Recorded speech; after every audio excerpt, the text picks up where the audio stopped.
ওকে, ঠিক আছে। আসসালামু আলাইকুম। দ্বিতীয় বিশ্বযুদ্ধ।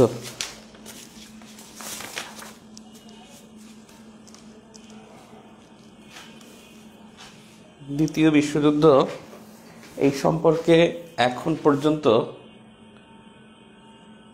প্রিলিমিনারিতে তেমন প্রশ্ন হয়নি।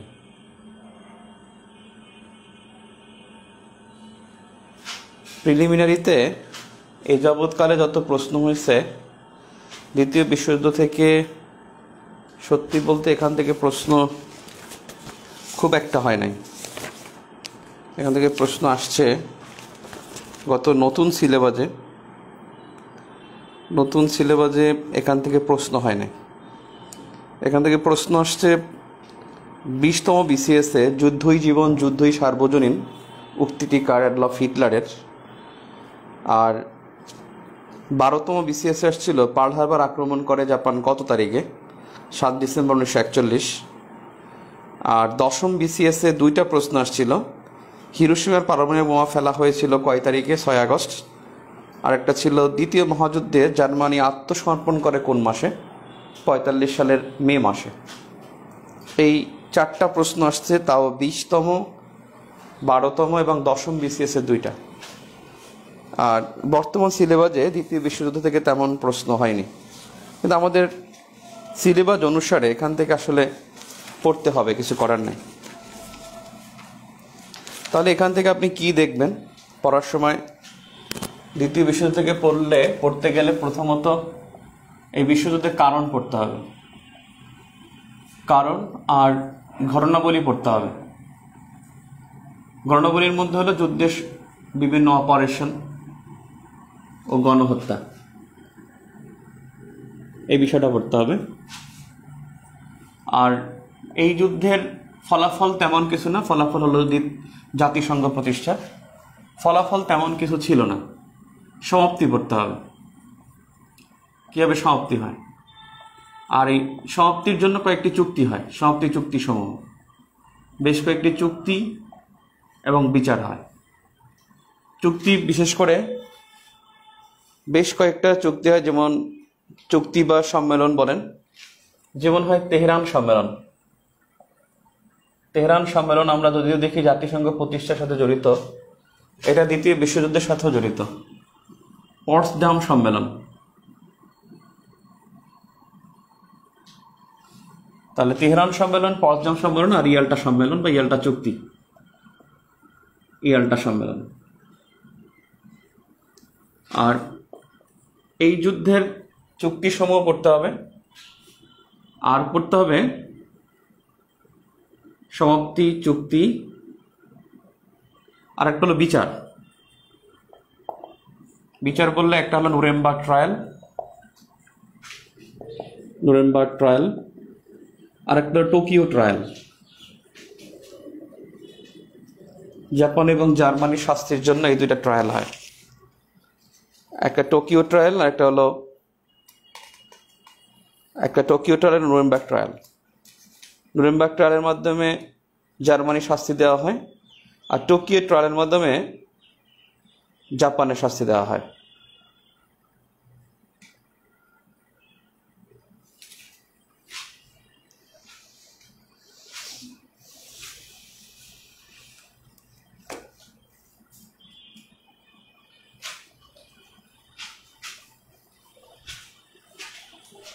ক্লিয়ার? আমরা কারণে চলে যাই,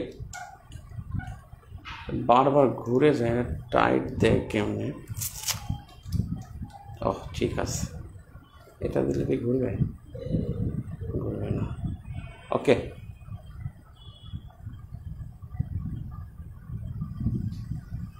অপরিচ্ছন্ন গণহত্যা, কারণ, ঘটনাবলী, সমাপ্তি, চুক্তি,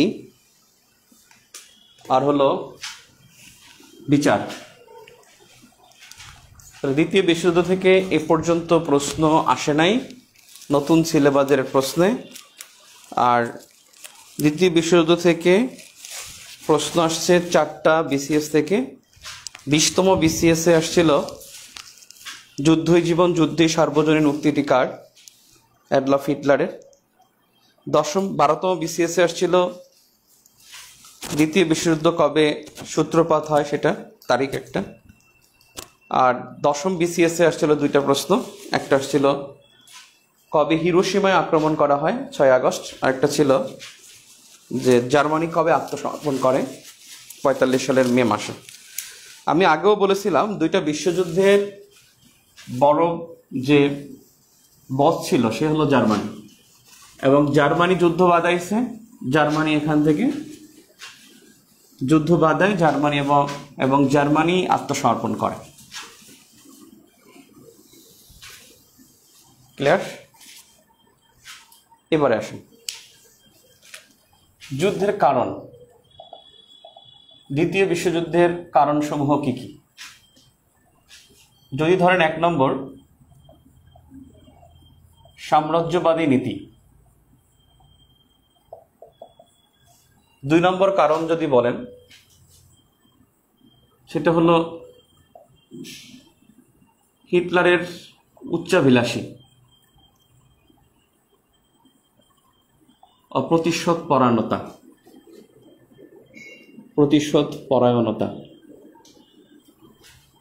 হিটলারের উচ্চাভিলাষী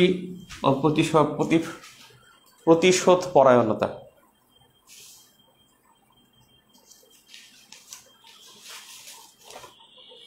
উচ্চাভিলাষী এবং প্রতিশোধ পরায়ণতা। ফেসিবাদের উত্থান,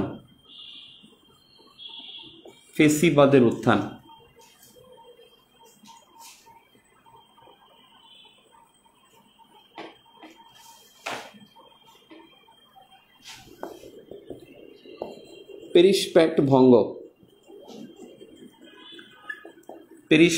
ভঙ্গ, অক্ষ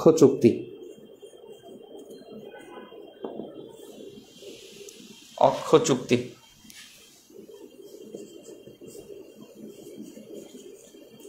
জার্মানির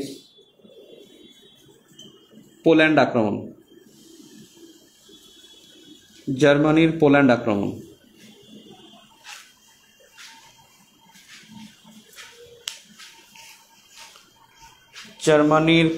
আক্রমণ,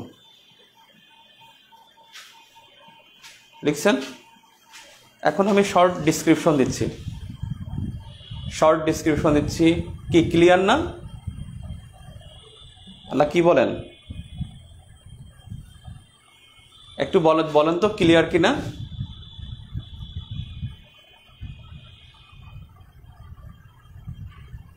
একটু জানান তো ক্লিয়ার কিনা, কোনো সমস্যা? ওকে, থ্যাংক ইউ। দেখেন বিষয়টা আগে একটু শুনে নেই, আমি এখানে কিছু কথাবার্তা বলি, তারপর আমি এখানে আবার যাব, তারপর আমি এখানে সামনে লিখে দেব। এটা আমার আলোচনার একটা আলোচনা, তবে এটা আমার এই পয়েন্টের সাথে না। বিষয়টা হচ্ছে যে যখন ওয়ার্ল্ড ওয়ার 2 হয় 1939 সালে শুরু হয়, এবং এখানে এটা লিখে দিতে পারেন 1939 থেকে 1945, 39 সালের 1 সেপ্টেম্বর এই যুদ্ধ শুরু হয় এবং 2 সেপ্টেম্বর শেষ হয়। 1945 সালের 2 সেপ্টেম্বর শেষ হয়, 39 সালের 1 সেপ্টেম্বর শুরু, আর 1945 সালের 2 সেপ্টেম্বর শেষ। 1 সেপ্টেম্বর শুরু, আর 2 সেপ্টেম্বর শেষ।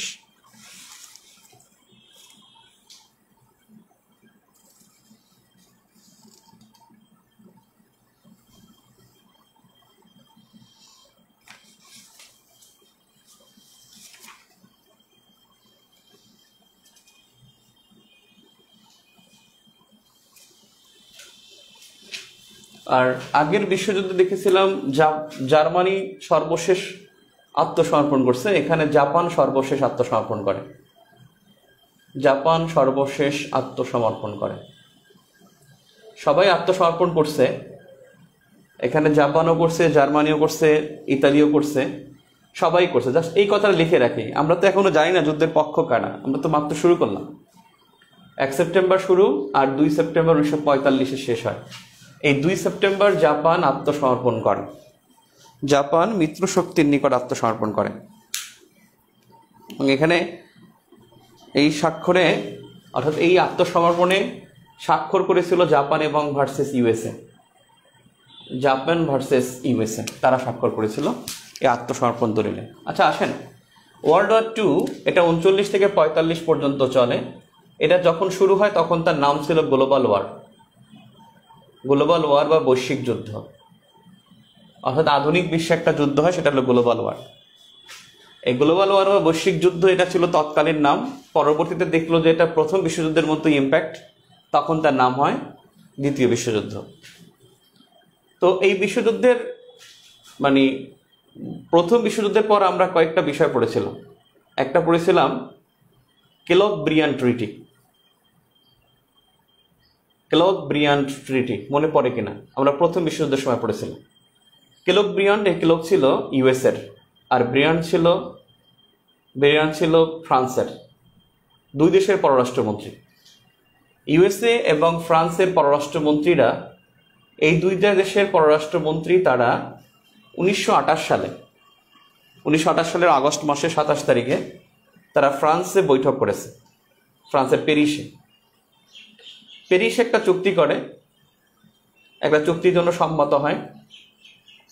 এবং সেই বিষয়টা ছিল যে অনাগ্রাসন চুক্তি। তাহলে প্রথম বিশ্বযুদ্ধের পর 1928 সালে ইউএসএর পররাষ্ট্রমন্ত্রী এবং ফ্রান্সের পররাষ্ট্রমন্ত্রী, এই দুদেশের পররাষ্ট্রমন্ত্রী তারা প্যারিসে একটা চুক্তির জন্য তারা সম্মত হয়। সেটার নাম ছিল অনাগ্রাসন চুক্তি। অর্থাৎ কোনো স্বাধীন দেশ আরেকটা স্বাধীন দেশে কোনো আগ্রাসন চালাবে না। এই অনাগ্রাসন চুক্তি,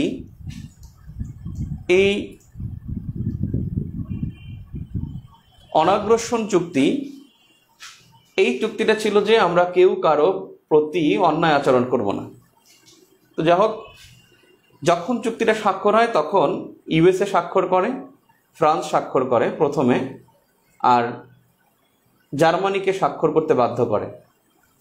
এবং এই তিনটা দেশ স্বাক্ষর করেছে যে তারা অনাগ্রাসন করবে না। এবং এটা মানে মুহূর্তের মধ্যে এই চুক্তিটা খুব জনপ্রিয় হয়ে যায় এবং তখন more than 50 countries were involved এবং তারা এই চুক্তির অন্তর্ভুক্ত হয়ে যায়। ব্রিটেন, ইতালি সবাই এখানে স্বাক্ষর করে। তো এই অনাগ্রাসন চুক্তিটা ছিল কেউ কাউরে আমরা আগ্রাসন করব না, কিন্তু সেই আগ্রাসনটা শুরু হয়ে যায় এবং এই চুক্তিটা ভঙ্গ করা শুরু করে প্রথমে ইতালি শুরু করে। ইতালি কি করে? ইতালি 1936 সালে আবিসিনিয়া দখল করে। আমি সব ওখানে আবার লিখে দেব। 1936 সালে আবিসিনিয়া দখল করে। তাহলে আবিসিনিয়া দখল করার মানে, আবিসিনিয়া মানে ইতালি, ইথিওপিয়া। আবিসিনিয়া দখল করে মানে ইথিওপিয়াকে দখল করে। তো ইথিওপিয়াকে যখন দখল করে তখন ইতালি একঘরে হয়ে যায়, যে ইতালির প্রতি এখন আন্তর্জাতিক সম্প্রদায় তারা খুব ভালোভাবে আচরণটা করে না। অপরদিকে স্পেনে একটা নির্বাচন হয়। সেই স্পেনের নির্বাচনে যারা জয়লাভ করছে জাতীয়তাবাদীরা, এবং তাদেরকে হটিয়ে ফ্রান্সিসকো ফ্রাঙ্কো ক্ষমতায় আসেন। এবং এই ফ্রান্সিসকো ফ্রাঙ্কো তিনি একটা দল করছেন, নাম হলো ফ্যালাঙ্জিস্ট। এই ফ্যালাঙ্জিস্ট দল করছেন ফ্রান্সিসকো ফ্রাঙ্কো। আর এই ফ্যালাঙ্জিস্ট দলটা ছিল নাৎসিবাদ এবং হলো ফেসিবাদ, এই দুইটা বাদের মিশ্রণ। নাৎসিবাদে যে ছিল সে ছিল হিটলারের যে দল, তার নাম ছিল নাৎসি মানে মতাদর্শ। আর ফেসিবাদ যেটা ছিল সেটা ছিল মুসোলিনির। মুসোলিনির ছিল ফেসিবাদ, এবং মুসোলিনি ছিল ইতালি, আর হিটলার ছিল জার্মানির। তার মানে ইতালিকে 36 সালে আবিসিনিয়া দখল করার কারণে ইতালিকে কেউ সহ্য করতে পারতেছে না। সেক্ষেত্রে ইতালির এই ফেসিবাদী দলের এবং মাতসিবাদের মিশ্রণের একটা দল মতাদর্শ নিয়ে ফ্যালাঞ্জিস্ট। নাৎসিবাদ আর ফেসিবাদের মধ্যে পার্থক্যটা হলো, নাৎসিবাদ মানে উগ্র নিজস্বতা, এটা হলো নাৎসিবাদের কথা। আর ফেসিবাদের কথা হলো উগ্র একনায়কতান্ত্রিকতা, উগ্র সন্ত্রাসবাদিতা। অর্থাৎ ফেসিবাদের কথা হলো যে সে যেটা নেয়ার সেটা হলো সে ক্ষমতা দিয়ে হলো নিবে, অর্থাৎ তিনি উগ্র একনায়কতান্ত্রিকতা কায়েম করবে, এটা হলো ফেসিবাদের কথা। দেখবেন প্রায় কিন্তু মির্জা ফখরুল বলে যে ফেসিবাদী সরকার, বারবার বলে ফেসিবাদী সরকার। তার মানে ফেসিবাদ বলতে বোঝাচ্ছে উগ্র সন্ত্রাসবাদ, উগ্র একনায়কতান্ত্রিকতা। আর নাৎসিবাদের কথা হলো উগ্র নিজস্বতা, অর্থাৎ হিটলারের কথা হলো আমার জার্মানিতে শুধু আমি থাকবো, আমার ইহুদিবাদ বিরোধীরা থাকবে, জার্মানিতে যাদের জন্ম, জার্মানির যারা বংশোদ্ভূত তারাই শুধু জার্মানিতে থাকবে, অন্য কেউ থাকতে পারবে না। এটা হলো এই উগ্র নিজস্বতা বা উগ্র স্বদেশিকতা। এটা অন কাইন্ড অফ শোভিনিজমের মতো। শোভিনিজম হলো উগ্র স্বদেশিকতা, আর উগ্র নিজস্বতা বা উগ্র দেশপ্রেমিকতা সেটা হলো কি ভাই? সেটা হলো আপনার নাৎসিবাদ। অর্থাৎ উগ্র নিজস্বতা নাৎসিবাদ, আর ফেসিবাদ হলো উগ্র একনায়কতান্ত্রিকতা।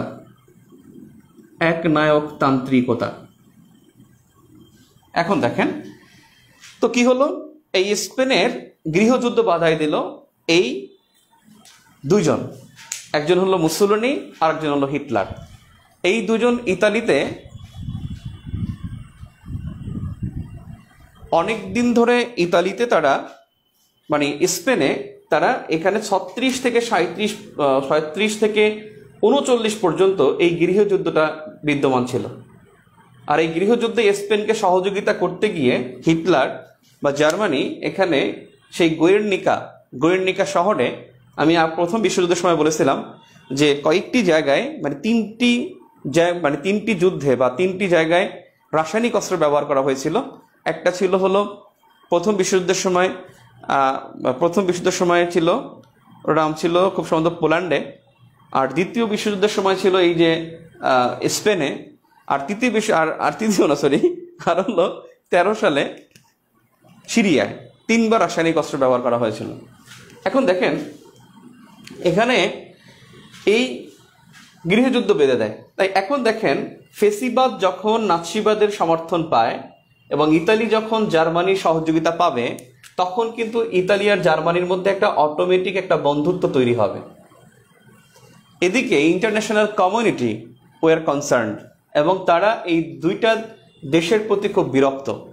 এর মধ্যে ঘটনা একটা ঘটায় ফেলেছে এশিয়ায়। 1936 সালেই জাপান সে চায়না দখল করে। জাপান চায়না দখল করে ফেলে। এই জাপান চায়না দখল করে এর একটা নাম দেয়, কি জানো? নামটা ভুলে গেলাম। চীনের একটা নাম দেয়, সুন্দর একটা নাম আছে চীনের একটা নাম দেয় 1937 সালে। এর মধ্যে 37 সালে 37 বা 38 সালে 1938 হবে সম্ভবত। 1938 সালে হিটলার অস্টমার্ক দখল করেছিল। 1938 বা 37 অস্ট্রিয়া দখল করে। 38 সালে অস্ট্রিয়া দখল করছে 1 ঘন্টার মধ্যে। ওকে বলছে যে অস্ট্রিয়ার চ্যান্সেলরকে সে চিঠি লিখছে, হিটলার চিঠি লিখছে যে আমার 1 লাখ সৈন্যকে নিয়োগ দিতে হবে। সে বলছে যে দেবো না, 1 ঘন্টার মধ্যে তার দখল করে ফেলছে, এবং অস্ট্রিয়ার নাম দিয়েছিল অস্টমার্ক। যাই হোক, তখন এই 38 সালে যখন অস্টমার্ক দখল করে, তখন কিন্তু ইন্টারন্যাশনাল কমিউনিটি 3টা দেশকে, ইতালি, জার্মানি এবং জাপান, এই 3টা দেশ তারা এই 1928 সালের কেলব-ব্রিয়ান ট্রিটি বা প্যারিস প্যাক্ট এটাকে লঙ্ঘন করেছে। এই দায়ে তাদেরকে কি করে রাখে? একঘরে করে রাখে। অপর দিকে হিটলারের তো আগে থেকেই একটা কি ছিল, একটা প্রতিশোধ নেওয়ার একটা ইচ্ছা ছিল। হিটলার কিন্তু 1933 সালে চ্যান্সেলর হয়। 1933 সালে চ্যান্সেলর হয়। 627টি আসনের মধ্যে সে মাত্র 288 মনে হয় আসন লাভ করে। সে কিন্তু অর্ধেক আসন লাভ করে না।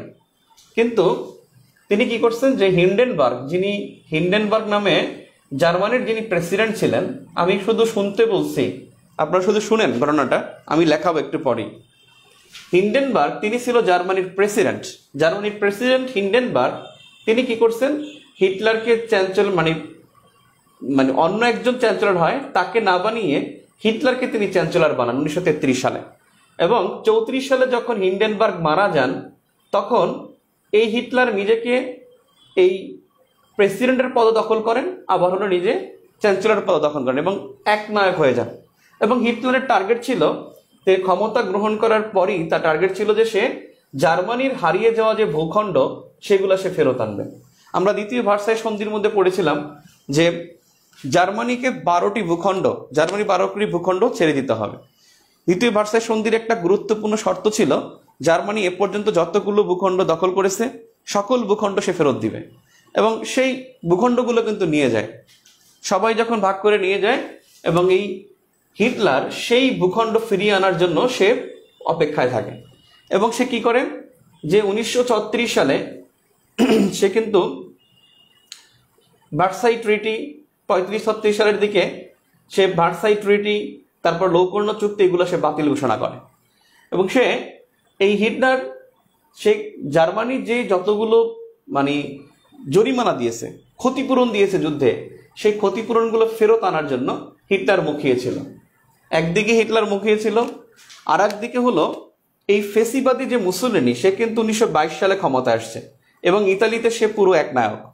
এবং 1936 সালে যখন আবিসিনিয়া দখল করার পর তার প্রতি যখন বিরূপ আচরণ করা হয়, তখন সেও চেয়েছে যে এর একটা প্রতিশোধ তিনি ইন্টারন্যাশনাল কমিউনিটিকে দিয়ে দিবে। অপরদিকে জাপান, সে চায়না দখল করছে, তখন জাপানের উপরে যখন ইউএসএ অবরোধ আরোপ করে, ইউএসএ এবং পশ্চিমারা যখন অবরোধ আরোপ করে, তখন জাপানের অর্থনীতি অনেকটা স্থবির হয়ে যায় এবং জাপান চেয়েছে একটা প্রতিশোধ নিবে। এবং সেই প্রতিশোধটা সে কিন্তু 1941 সালে নিয়েছে, পার্ল হারবার আক্রমণ করে। দ্বিতীয় বিশ্বযুদ্ধের সময় জাপান কিন্তু পার্ল হারবার আক্রমণ করে। তা আক্রমণ করার মূল কারণ ছিল, জাপান যখন চায়নাকে দখল করেছিল তখন জাপানের উপরে অবরোধ আরোপ করা হয়েছিল। অর্থাৎ international community we are concern because তারা বলছে যে আমরা ইন্টারন্যাশনাল কোনো এগ্রিশন চালাবো না। অর্থাৎ নন এগ্রিশন ট্রিটি ইজ কি কেলক-ব্রিয়ান ট্রিটি বা প্যারিস প্যাক্ট 1928। 1928 সালে এই চুক্তিটা ভঙ্গ করার কারণে তিন পক্ষ, অর্থাৎ আবার বলতেছি, ইতালি আবিসিনিয়া দখল করার কারণে, জার্মানি অস্ট্রিয়া দখল করার কারণে, আর জাপান চায়নাকে দখল করার কারণে, এই তিনটি কারণে তিনটা দেশকে পুরো একঘরে করে রাখে। এবং সেই জন্য তারা 1939 সালে তারা একটা 1940 সালে তারা একটা চুক্তি করে, সেটা ছিল অক্ষ চুক্তি বা এক্সিস পাওয়ার্স ট্রিটি। এই অক্ষ চুক্তি হয়েছে কিন্তু 1940 সালে, আর যুদ্ধ শুরু হয়েছিল 1939 সালে। যুদ্ধ শুরু হলো কিভাবে? জার্মানি তো এগুলো দখল করে ফেললো, তারা তিন পক্ষ তো একগড়ে হয়ে গেল। এখন তিন পক্ষ মিলে তারা যে কোনো সিদ্ধান্ত নেয় এবং তাদের মধ্যে একটা অঘোষিত ঐক্য থাকে চুক্তি ছাড়া। এর আগে তাদের মধ্যে একটা চুক্তি হয়েছিল, সেটাকে হলো রোম বার্লিন ট্রিটি বলে, রোম বার্লিন ট্রিটি। তাদের মধ্যে রোম বার্লিন ট্রিটি হয় 1936 সালে। এই মুসোলিনি এবং হিটলারের মধ্যে 1936 সালে একটা রোম বার্লিন ট্রিটি হয়। রোম বার্লিন ট্রিটি, রোম হলো ইতালির রাজধানী আর বার্লিন হলো জার্মানির রাজধানী। তো কি হলো, ওই যে দ্বিতীয় ভার্সাই সন্ধিতে 12টি দেশ ভাগ করে নিল জার্মানির যে ভূখণ্ডগুলো। এখন জার্মানি তার যে সেই ডানজিক বন্দর, সেই ডানজিক বন্দরটা ছিল পোল্যান্ডে। সেই পোল্যান্ডের ডানজিক বন্দরকে দখল করতে হলে পেস্টারভেলার উপদ্বীপকে আক্রমণ করতে হবে। এবং সে কি করলো, পেস্টারভেলাট উপদ্বীপে আক্রমণ করলো 1939 সালের 1 সেপ্টেম্বর। এবং এই আক্রমণের পরপরই তাদেরকে 39 সালে, অর্থাৎ দেখছে তাদেরকে 36 সাল দেখছে, 38 সাল দেখছে। যখন 39 সালে তারা এই জার্মানি যখন পোল্যান্ডে আক্রমণ করে, তখনই মিত্র শক্তি বা ইন্টারন্যাশনাল কমিউনিটি তারা ওকে থ্রেট ফিল করে ওদের বিরুদ্ধে যুদ্ধ ঘোষণা করে। এবং সেই যুদ্ধে আসছিল সোভিয়েত ইউনিয়ন, সেই যুদ্ধে আসছিল ইউকে, ব্রিটিশরা প্রথম আসছে, ব্রিটিশরা আসার পরে আসছে চায়না, তারপরে আসছে সোভিয়েত ইউনিয়ন, লাস্টে আসছে হলো ইউএসএ। আর ফ্রান্স কিন্তু এই যুদ্ধের মধ্যে মূল মিত্র শক্তি ছিল না। ফ্রান্স আসছে পরে মানে সেই চুক্তি সমর্থনকারী সেই হিসেবে সে আসছে, কিন্তু সে মিত্র শক্তির পক্ষে চুক্তি সাইন করে নাই। তো যাও, এই 39 সালে পোল্যান্ড আক্রমণ করার মাধ্যমে দ্বিতীয় বিশ্বযুদ্ধটা বেঁধে যায়। অর্থাৎ দ্বিতীয় বিশ্বযুদ্ধের মূল কারণটা ছিল জার্মানির প্রতিশোধ পরায়ণতা, তারপরে হলো ফেসিবাদের উত্থান, নাৎসিবাদের উত্থান, এরপরে হলো অনাগ্রাসন চুক্তি, এই কেলব-ব্রিয়ান্ড চুক্তিটা ভঙ্গ করা এবং তাদেরকে একঘরে করে রাখা। এর প্রতিশোধের কারণে জার্মানি সহ এই কয়েকটি দেশ তারা যুদ্ধ বাঁধিয়ে দেয়। এবং এই যুদ্ধে অক্ষ চুক্তি হয়েছে কিন্তু 1940 সালে। এই অক্ষ চুক্তি হয় 40 সালে, যখন জাপান ওই রোম বার্লিন চুক্তিতে অন্তর্ভুক্ত হয় 1940 সালে। অক্ষ চুক্তি হওয়ার কারণ কি? নামটা এক্সিস কেন? এক্সিসটা হলো, আপনি দেখবেন এই জায়গায় জাপান, আর এই জায়গাটা হলো ইতালি, আর এইটা হলো জার্মানি। এই হলো জার্মানি, এই জাপান, এই হলো ইতালি। এখান থেকে যদি আসে, এদিক থেকে আসলে মানে তারা প্রায় একই অক্ষরেখার মধ্যে পড়ে যায়, মানে কাছাকাছি অক্ষরেখার মধ্যে পড়ে যায়। আর জাপান এদিক থেকে জাপানের সাথে জার্মানি মিলে, এদিক থেকে ইতালির সাথে জাপানের মিলে যায়। এবং এরপর নাম হয় এক্সিস ট্রিটি বা অক্ষ চুক্তি। এবং তারা একসাথে ক্ষমতায় থাকবে এবং তারা সারা বিশ্বকে তারা নিয়ন্ত্রণ করবে। সেই নির্দিষ্টতার লক্ষ্য করেই তারা এই অক্ষ চুক্তি করে। আর 1940 সালে হয় অক্ষ চুক্তি, এক্সিস পাওয়ার ট্রিটি হয় 1940 সালে। অপরদিকে 1942 সালে 1 জানুয়ারি ইউএসএ, ইউকে, তারপর হলো চায়না এবং সোভিয়েত ইউনিয়ন, ইউএসএসআর, এই 4টা দেশ তারা করেছে অ্যালাইড ফোর্স ট্রিটি অথবা মিত্র শক্তি। এই মিত্র শক্তি চুক্তি করেছে তারা 1942 সালের 1 জানুয়ারি। আর এইটাকে সমর্থনকারী ছিল ফ্রান্স, কিন্তু ফ্রান্স সরাসরি মিত্র শক্তির চুক্তির অন্তর্ভুক্ত ছিল না। আর এটা গ্রহণ করছে কিন্তু সেই জাতিসংঘ, যে ওয়াশিংটন ডিসি সম্মেলনে, ওয়াশিংটনে যখন 1942 সালের 1 জানুয়ারি ওয়াশিংটনে বসে এটা গ্রহণ করা হয়েছে। এবং এই 4টাকে বলা হয়, ইউএসএ, ইউকে, চায়না এবং ইউএসএসআর, তাদেরকে বলা হয় বিগ ফোর। প্রথম বিশ্বযুদ্ধের বিগ ফোরের মধ্যে ছিল ফ্রান্স, ইউকে, ইতালি আর ইউএসএ। আর এখানে হলো ইউএসএ, ইউকে, চায়না এবং সোভিয়েত ইউনিয়ন। ইতালি তো চলে গেছে এই যুদ্ধের মধ্যে, অক্ষ চুক্তির মধ্যে। আর এখানে ফ্রান্স সরাসরি ছিল না, সোভিয়েত ইউনিয়ন এখানে ঢুকে গেছে। যাক, আমরা আসি, এখন আমার প্রশ্নের উত্তর দেন। একটা প্রশ্ন উত্তর দেন, সেটা হলো আবিসিনিয়া কবে গঠিত হয়? মানে আবিসিনিয়া কবে দখল করে ইতালি কোন দেশকে দখল করেছিল? ইতালি কোন দেশকে দখল করেছিল?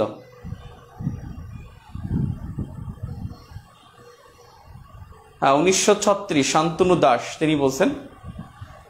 আচ্ছা বলেন তো, জাপান দখল করেছিল কাকে? জাপান কাকে দখল করেছিল? জাপান কোন দেশকে দখল করেছিল? জাপান কোন দেশকে দখল করেছিল?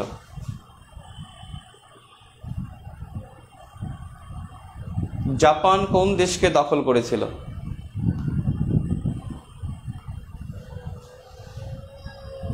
আবিসিনিয়া। এই জন্য বলা হয় কিন্তু ইথিওপিয়া কিন্তু ইতালির না, ইথিওপিয়া ইতালির উপনিবেশ। ইথিওপিয়া কিন্তু প্রাচীনতম স্বাধীন দেশ। ওকে, ইথিওপিয়া হলো প্রাচীনতম স্বাধীন দেশ।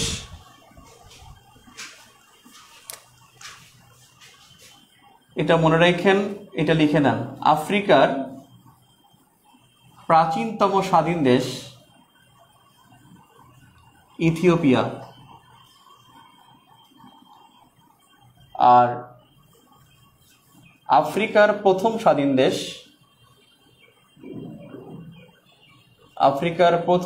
দেশ, লাইবেরিয়া 1818। প্রথম বললে লাইবেরিয়া, আর প্রাচীনতম বললে হবে ইথিওপিয়া। ইথিওপিয়া আগে থেকে স্বাধীন ছিল। এই ইতালি এখানে অল্প কিছু সময় তাকে দখলে রাখছিল, তারপর তো ইতালি থাপ্পড় টাপ্পড় খায় আর ঠিক হয়ে গেছে। সবচেয়ে থাপ্পড় খায় ঠিক হয়েছে জাপান। একটুখানি একটা পুচকা দিয়ে সে চায়নাকে দখল করে, কত বড় বেদব। জাপান কিন্তু সবাইকে দখল করত, এবং তারা এই একটা থাপ্পড়ের বিনিময়ে মানে জাপান এই অবরোধ দেওয়ার কারণেই 41 সালে পার্ল হারবারে আক্রমণ করে এবং অপারেশন টোরা টোরা চালায়। টোরা মানে টাইগার মানে বাঘ, অর্থাৎ অপারেশন টোরা টোরা দিয়ে এই জাপান ইউএসের পার্ল হারবারে অ্যাটাক করেছিল 1941-এ। এই 1941-এ অ্যাটাক করেছিল, আর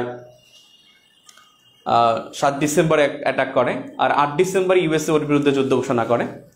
আর এরপরে ইউএসএ ওকে থাপ্পাইতেই ছিল, একেবারে থাপ্পড়। মানে প্রথমে 6 আগস্ট, তারপরে 9 আগস্ট, তারপর ওদের সংবিধানটা ইউএসএ লিখে দিয়েছে। জাপানের সংবিধান লিখে দেয় কিন্তু ইউএসএ, এবং এই জাপানের সংবিধানে ওয়ার শব্দটা ছিল না, যুদ্ধ শব্দটা ছিল না। এই জন্য 35তমতে আসছিল নিচের কোন দেশের সংবিধানকে শান্তির সংবিধান বলে, জাপানের সংবিধানকে শান্তির সংবিধান বলে, কারণ ওদের সংবিধানে ওয়ার শব্দটা ছিল না। এখন আবার এটা রিইন্ট্রোডিউস হয়েছে, এবং এই ওয়ার শব্দটা ফিরিয়ে আনার জন্য জাপানে বিক্ষোভ টিক্ষোভ বিভিন্ন মিলায় 6 জন প্রাইম মিনিস্টার পদত্যাগ করতে বাধ্য হয়েছে। অবশেষে এই যুদ্ধ শব্দটি অন্তর্ভুক্ত হয়েছে জাপানের সংবিধানে, এবং জাপান কিন্তু এখন 5ম সামরিক শক্তির দেশ। বিশ্বের মধ্যে এখন 5ম সামরিক শক্তির দেশ কিন্তু জাপান। এই জাপানের 3 নম্বর থাপ্পড় ছিল সংবিধান লিখে দিছে। 4 নম্বর থাপ্পড় ছিল যে পার্ল হারবার যেখানে 7ম নৌবহরের কেন্দ্র ছিল, সেই 7ম নৌবহরের কেন্দ্রটা এখন জাপানেরই একটা দ্বীপে করা হয়েছে, সেটা হলো উইকুসুকু দ্বীপে। এই উইকুসুকু দ্বীপে এখন কিন্তু মার্কিন 7ম নৌবহরের ঘাঁটি, জাপানেরই একটা দ্বীপ।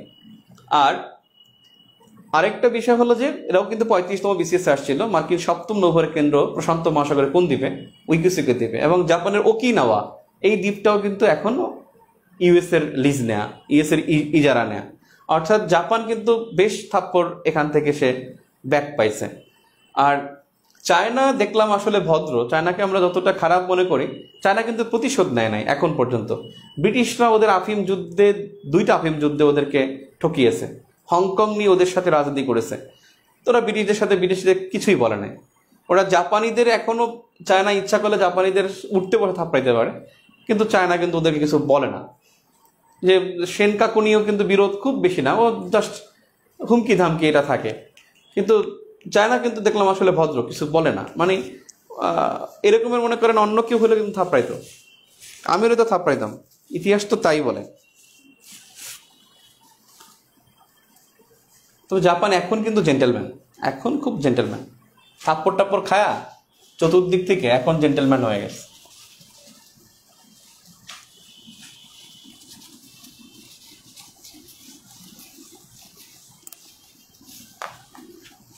আমার কথা কি বুঝছেন? দেখি আমার এই প্রশ্নের উত্তরটা পারলে আমি ভাববো যে আসলে আমার কথাবার্তা বুঝছেন। আমার প্রশ্নটা হলো অনাগ্রসন চুক্তিটার নাম কি এবং কত সালে স্বাক্ষরিত হয়? অনাগ্রসন চুক্তিটির নাম কি এবং কত সালে স্বাক্ষরিত হয়? আফ্রিকা সম্পর্কে আরেকটা বাক্য লিখতে পারেন এটার নিচেই, যে দ্বিতীয় বিশ্বযুদ্ধের আগে আফ্রিকায় স্বাধীন দেশ ছিল 3টি। আফ্রিকায় স্বাধীন দেশ ছিল 3টি। দ্বিতীয় বিশ্বযুদ্ধের আগে আফ্রিকায় স্বাধীন দেশ ছিল 3টি। আফ্রিকায় স্বাধীন দেশ ছিল 3টি। এক লাইবেরিয়া, ইথিওপিয়া। 2 লাইবেরিয়া,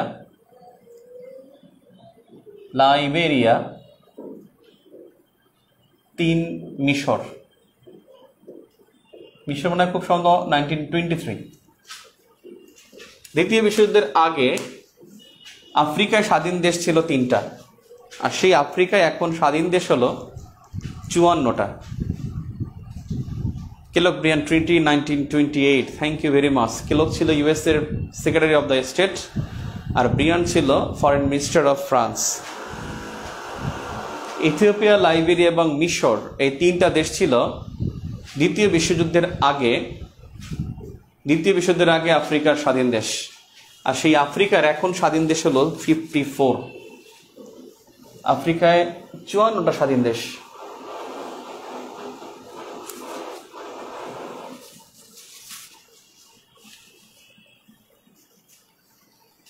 এখন দেখি সাম্রাজ্যবাদী নীতি, এটা বললাম কেন সেটাকে দেখে নেই। সাম্রাজ্যবাদ নীতি এটা যুদ্ধের জন্য দায়ী ছিল। সাম্রাজ্যবাদী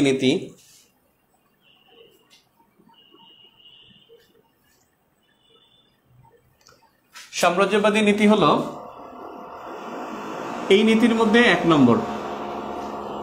নম্বর ইতালি 1936 সালে আবিসিনিয়া দখল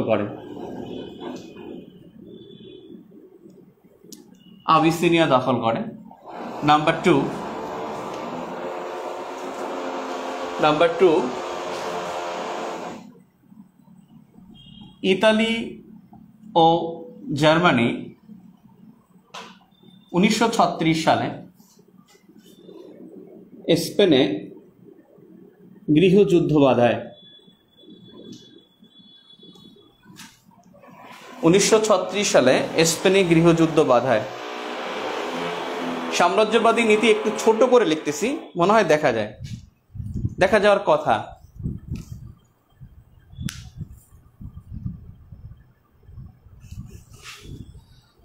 একজন একটা প্রশ্ন করছেন যে বারবার পদ্মা সেতুতে ফেরি আক্রমণ করে পিলারে, এটার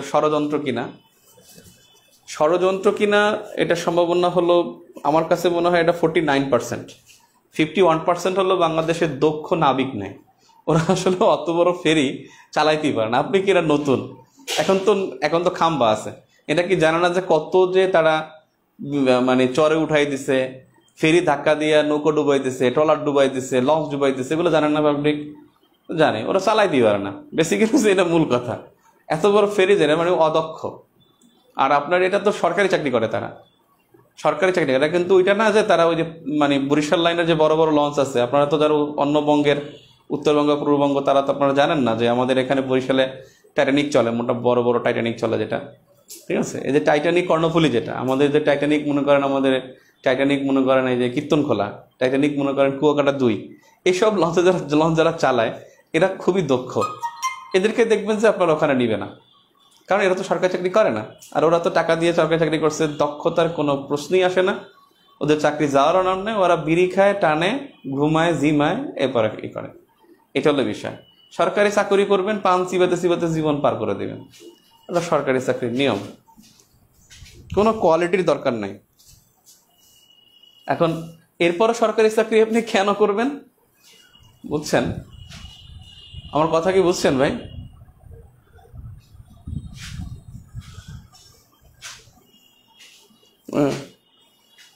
এই হলো বিষয়। আপনারা যারা জীবনে কোনো জায়গায় বিমানে চড়েন নাই, তারা একবার আমাদের বরিশাল লাইনের বা পটুয়াখালী লাইনের লঞ্চে উঠে দেখেন, অস্থির লাগবে, অস্থির। আপনি এখানে যাবেন, এখানে কোনো ভাড়াই নাই, জানেন? আপনি যে বরিশাল আসতেছেন, আপনার মনে করেন ভাড়া নেয় হয়তো কত, একটা সিঙ্গেল কেবিনে 1100 টাকা নেয় বা 1000 টাকা নেয়, এটা কোনো ভাড়াই না, এটা ধরতে পারেন ফ্রি। কারণ আপনি নদীর যে বাতাসটা খাবেন, একেবারে নির্মল বাতাস। মানে বিশ্বের অন্যান্য জায়গায় তারা 20 টাকা খরচ করে, লাখ টাকা খরচ করে তারা হলো রিভার ক্রুজে যায়। আপনার এখানে রিভার ক্রুজকে আপনি আসছেন, বরিশাল আসছেন বেড়াতে, এখানে এসে ভালো মন্দ খেয়ে যাবেন, এই মাঝখানে নদীর বাতাস খেলেন ফাও, তার মানে এটা তো ভাড়াই না, আরো উল্টা মানে মনে করেন আপনার আরো কয়েক হাজার টাকা দেওয়া উচিত। এই 1100 টাকা কোনো ভাড়াই না, বুঝছেন? এটা তো আপনি বিদেশের হিসেবে বা অন্য জায়গার হিসেবে, রিভার ক্রুজের হিসেবে এটা কোনো ভাড়া না। তার মানে আপনারা আসতে পারেন, দেখবেন যে আমাদের যে টাইটানিকগুলো চলে, এবং তারা কিন্তু খুব দক্ষ, বুঝছেন? একবার আমি একজনকে খেপাইছিলাম, একটু গল্প করে 1 মিনিট, আজকে শুক্রবার ভাই, 1 মিনিট করতেছে। সেটা হলো যে একবার আমি যাচ্ছি খুব পর্যন্ত বরগুনা থেকে ঢাকা যায়, তো এক মুরব্বী ছিল, সে চালায়। এখন আমি তো কেবিন টেবিন পাই নাই, তো এটা যারা চালায় তাদের পাশে ওখানে মাস্টার ব্রিজ বলে, ওখানে থাকা যায়। অনেক ভাই গেছি ঘুমাইতে বিড়ির গন্ধে, মানে ধুমায়া বিড়ি খায়, বিড়ির গন্ধে কে ঘুমায়। তো এখন আমি চাই যে মুরব্বীর একটু খ্যাপাইতেছে, আগে বলতেছে আপনাদের কোনো কষ্ট আছে? কিচ্ছু নাই, কোনো কষ্ট নাই, কিচ্ছু নাই। এই লঞ্চ চালান, আবার আপনাদের বেতন দেয়, নির্মল বাতাস খান, হ্যাঁ, আবার ভাবো নেন। এখন তো মুরব্বী খাচ্ছে, কয় তুই চালাইতে পারস? আমার কয় তুই চালাই, তুই চালা। আমি ভাবছি দুষ্টামি করে কয়। আমি কইতেছি যে আপনি তো ফাও চালান, এই যে কোনো জ্যাম নাই, কিচ্ছু নাই। মনে করেন আমরা বাস চালাই চলে একটা রাস্তা থাকে, আমরা বিশাল নদী মাঝখান চালাই চালাই যাচ্ছেন, আর খুব বলতেছেন যে আমি চালাই। তুই আয়। কিছুক্ষণ পরে ভাই কুয়াশা, তারপরে সামনে মানে ওই তাদের ওই ইসে দেখা যায়, মনিটরে দেখা যায়। এখন আমার বলতেছে তুই আয়, তুই চালা। ভাই আমার ট্রাই নাই না ভাই, তুই চালা পারলে ভাই আমি এখন কোন দিকে যাবো? যখন আর খেপেছিলাম আসলে, ওই যে একটা যে এটা থাকে না, এটা প্রচুর ওজন, আপনি ইচ্ছা করলে এখানে খুব টানে যেতে পারবেন না। এটা মানে মোটামুটি 2-3 জন মিলে টানে, একজন এরকম মানে দেয় আর ওই পাশ থেকে আরেকজন টানে। তো যাই হোক, এই হলো অদক্ষতার কারণে আমি বলবো এটা। আর ষড়যন্ত্রের কথাটা হতে পারে যে ষড়যন্ত্র আসলে কেন করবে, ষড়যন্ত্র করবে কেন? তবে অনেক ষড়যন্ত্র আছে, দক্ষিণবঙ্গের প্রতি একটা ষড়যন্ত্র অন্যদের একটা থাকবেই, এটা স্বাভাবিক। আপনি দেখবেন প্রথম আলো পত্রিকা দেখবেন, এখানে সবসময় বরিশালের একটা নেগেটিভ নিউজ থাকে, আপনারা খেয়াল করেন কিনা? সবসময় বরিশাল অঞ্চলের বা দক্ষিণবঙ্গের একটা নেগেটিভ নিউজ থাকে, কারণ সে উত্তরবঙ্গের প্রতি একটা সে পজিটিভ। সবসময় উত্তরবঙ্গের একটা পজিটিভ নিউজ, দক্ষিণবঙ্গের একটা নেগেটিভ নিউজ থাকে ম্যাক্সিমাম। একবার কি হলো, আমি কসম আল্লাহর, একবার কি হলো যে 12 সাল খুব সম্ভবত, হয়তো 12-11 সালে যে হয়েছে না আপনাদের, ওই যে আদমশুমারি হলো, রিপোর্ট প্রকাশ করলো যে জনসংখ্যার বৃদ্ধির হার সবচেয়ে কম হলো বরিশালে। তারা হেডলাইন করছে যে বরিশালে জনসংখ্যা বৃদ্ধির হার কম, হ্যাঁ বৃদ্ধির হার কম, এবং নিচে লিখে দিয়েছে যে ঢাকা ও চট্টগ্রামের বস্তিতে বেশিরভাগ মানুষই বরিশালের। কেমনটা লাগে ভাই? ঢাকা ও চট্টগ্রামের অধিকাংশ মানুষই বরিশালের, চট্টগ্রামের বস্তিতে অধিকাংশ মানুষ হলো বরিশালের। এই কথাটা লেগে একটা খোঁচা মারা দিচ্ছে। একবার দেখেন ডিভোর্স নিয়ে একটা কথা বলছে যে বরিশালের সবচেয়ে ডিভোর্স, ওই নিউজটার ভিতরে পড়বেন, ওই নিউজের ভিতরেই লেখা আছে যে ঢাকা বিভাগের কথা, কিন্তু তারা হেডলাইন করছে বরিশাল বিভাগ দিয়ে। এরকমের একটা নেগেটিভিটি একটা আমাদের প্রতি আছে। এটা কেন? এটা হতে পারে যে প্রথমত হলো বরিশালের ছেলে পেলে যথেষ্ট ট্যালেন্ট থাকে। শিক্ষার হার দেখেন, শীর্ষ 4টি জেলার মধ্যে 5টা জেলার মধ্যে 4টাই বরিশালের। শীর্ষ 5টা জেলার মধ্যে 5টা জেলার মধ্যে 4টাই বরিশালের, মনে হয় না 4টার মধ্যে 3টা বরিশালের। শীর্ষ 4টার মধ্যে 3টা জেলাই হলো বরিশালের মধ্যে শিক্ষার হার বেশি, বিভাগ অনুসারে শিক্ষার হার বরিশালে বেশি। আবার বরিশালে অনেক কিছু মানে থাকে, সেটা হলো যে মুক্তিযুদ্ধে আমাদের এখানে বেশি অ্যাটাক হয় না। মুক্তিযুদ্ধে বরিশাল অঞ্চলে কিন্তু বেশি যুদ্ধ হয় না, কারণ পাকিস্তানিরা বরিশালে আসতেই ভয় পাইছে। এখানে নদী খাল বিল এটা সেটা, মানুষ বুদ্ধি শুদ্ধি শেরে বাংলার এলাকা, মানে এটা থেকে শেরে বাংলা যাতে তাকে ছাপড়াইছে, সকাল বিকাল পাকিস্তানকে মানে নাকানি চুবানি খাইছে, সেক্ষেত্রে শেরে বাংলার এই এলাকায় তারা কিন্তু আসে না। এখন বলতে পারেন যে ভাই আমাদের এখানে মারা গেছে কেন বরিশালে? আমাদের বরিশাল অঞ্চলে মারা গেছে ভাই যুদ্ধ দেখা, মানে যুদ্ধ কইরা মরে নাই। মনে করেন এই যে নদী দিয়ে যাচ্ছে, বঙ্গোপসাগর দিয়ে যে ঢুকতেছে, মনে করেন আপনার জাহাজ দিয়ে যাচ্ছে পাকিস্তানি মিলিটারিরা, তারা বলছে যে ওই দেখ জাহাজ, ওই যে, মানে ওরা তো বন্ধু তাকে সর আর সরতাম না, মানে ওরা অত ওইটা শুনে না, মানে দেখতেছে যে যাচ্ছে, এরপর গুলি করে মরে গেলাম। এরপর রক্তে রঞ্জিত বরিশালের মানুষ রক্ত দিয়ে স্বাধীনতা এনেছে। আসলে আমাদের কিন্তু মুক্তিযুদ্ধের ক্ষেত্রে আমাদের কিন্তু এখানে নিদর্শন একটু কম, মানে আপনি যত হিস্ট্রি দেখবেন আমাদের এখানে কিন্তু মুক্তিযুদ্ধের হিস্ট্রিতে যুদ্ধের রণক্ষেত্র যেটা আমাদের বরিশাল অঞ্চলে খুব কম ছিল, মানে বরিশালের দক্ষিণবঙ্গে। তো যা হোক, ষড়যন্ত্রের বিষয় থাকতে পারে, সেজন্য বললাম একটা যাই কোশ্চেন করছেন আমরা একটা উত্তর দিচ্ছি, উত্তরটা অ্যাকসেপ্টেবল আর হলো অ্যাকসেপ্টেবল না তা জানি না।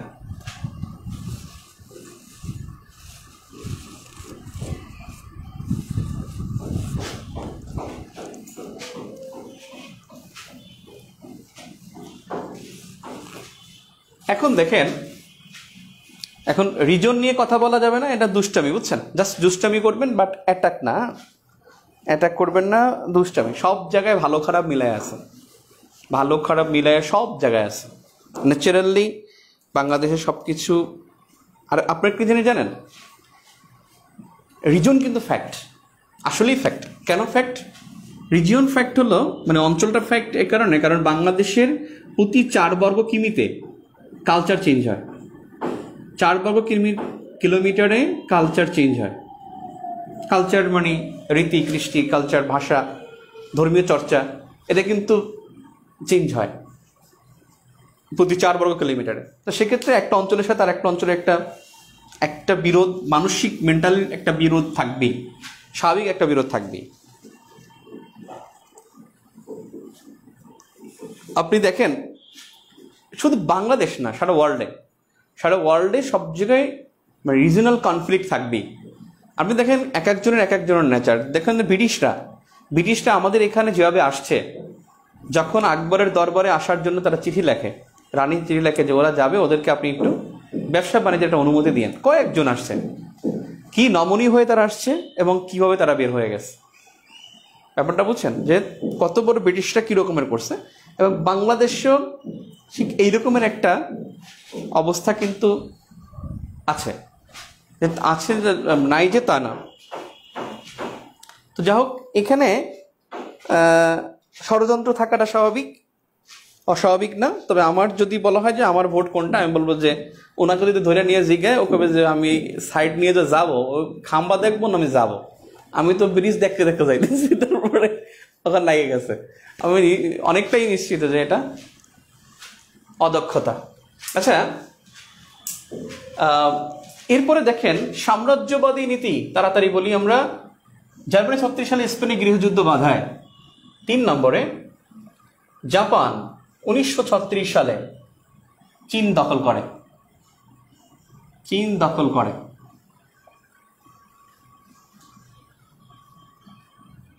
4 জার্মানি 1938 সালে অস্ট্রিয়া দখল করে নাম দেয়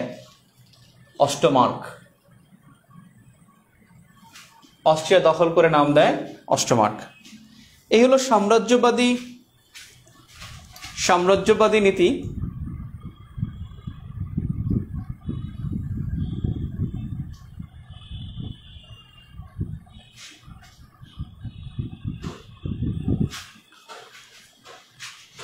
এরপরে দেখেন হিটলারের উচ্চাভিলাষী ও প্রতিশোধ পরায়ণতা।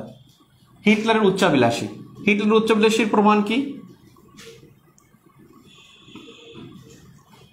প্রমাণ হলো 1, দ্বিতীয় ভার্সাই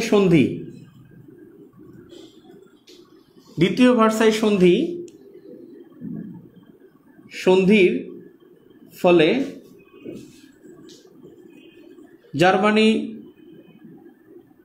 জার্মানির ক্ষতি হয়েছে এমন বিশ্বাস, এটা ছিল হিটলারের। দ্বিতীয় ভার্সাই সন্ধির ফলে জার্মানির ক্ষতি হয়েছে এমন বিশ্বাস ছিল অ্যাডলফ হিটলারের।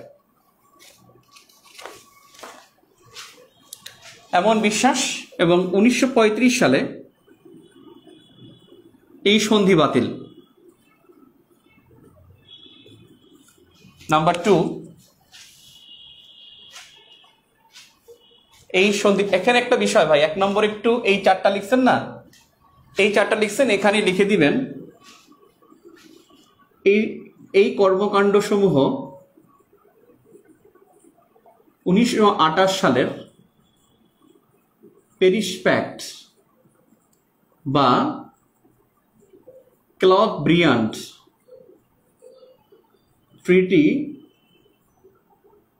ট্রিটি এর অনাগ্রসন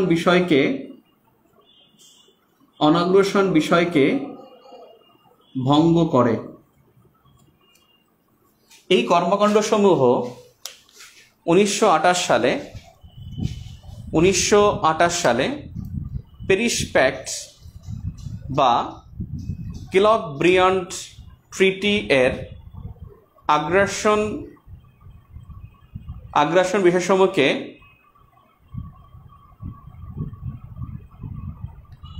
আগ্রাসন বিষয়সমূহকে ভঙ্গ করে।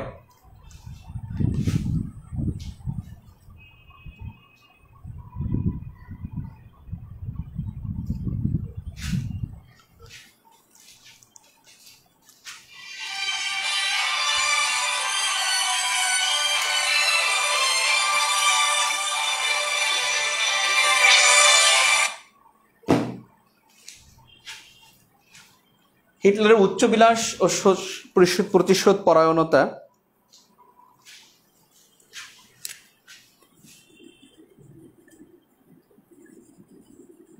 জার্মানির পূর্বের ভূমিসমূহ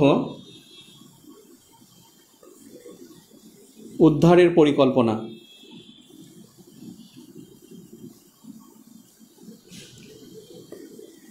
নাম্বার 3,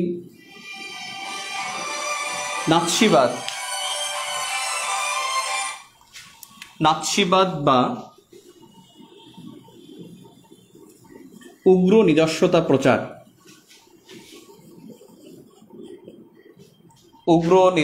প্রচার।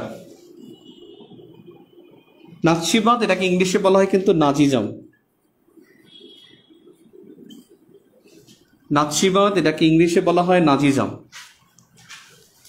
নাৎসিবাদ বা উগ্র নিজস্বতা প্রচার, তার একটা বক্তব্য হলো জার্মানি হবে জার্মান বংশোদ্ভূতদের। জার্মানি হবে জার্মান বংশোদ্ভূতদের। জার্মানি হবে জার্মান বংশোদ্ভূতদের।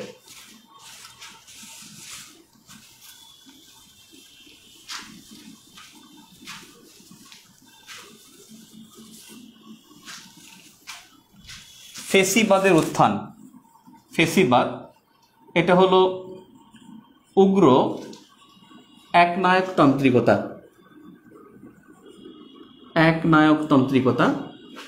বা উগ্র সন্ত্রাসবাদ অথবা উগ্র সন্ত্রাসবাদ। এর প্রবক্তা বেনিটো মুসোলিনি,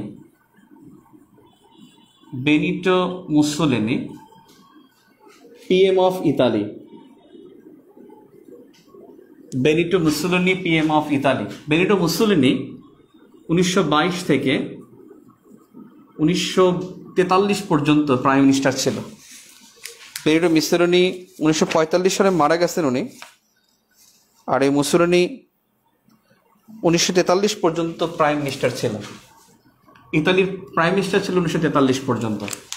এই ফেসিবাদের উত্থান, ফেসিবাদ হলো উগ্র একনায়কতান্ত্রিকতা অথবা উগ্র সন্ত্রাসবাদ। প্যারিস প্যাক্ট ভঙ্গ 1928 সালের অনাগ্রসন চুক্তি, এটা তো ছিল এখানে, আমি তো খেয়াল করি নাই। অনাগ্রসন চুক্তি, অক্ষ চুক্তি এর দুইটা ফেজ। একটা হলো 1936 সালে রোম বার্লিন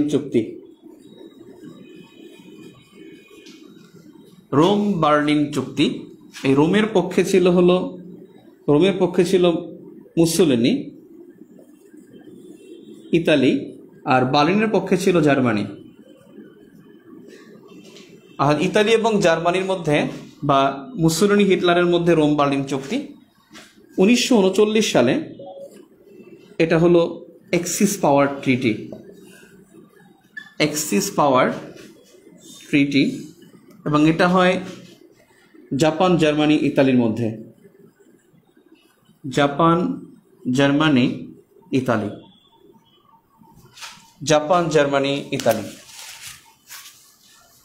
অক্ষ চুক্তি গঠন।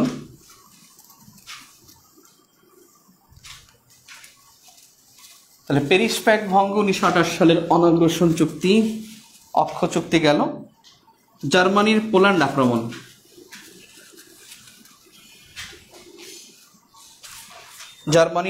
আক্রমণ।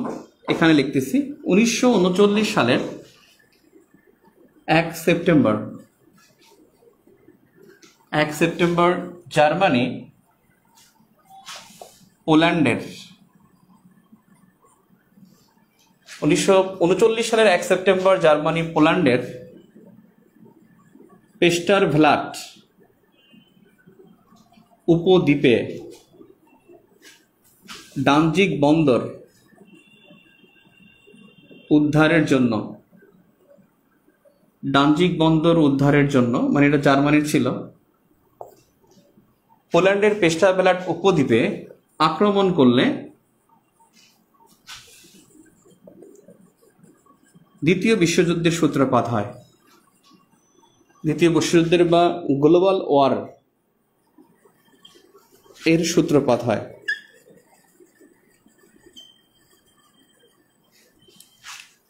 1939 সালের 1 সেপ্টেম্বর জার্মানি পোল্যান্ডের পেস্টারব্লাট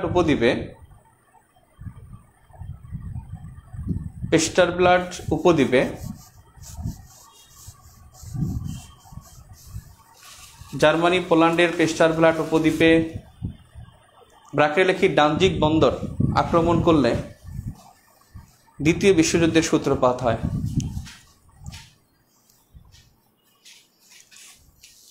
দ্বিতীয় বিশ্বযুদ্ধের সূত্রপাত হয়ে গেল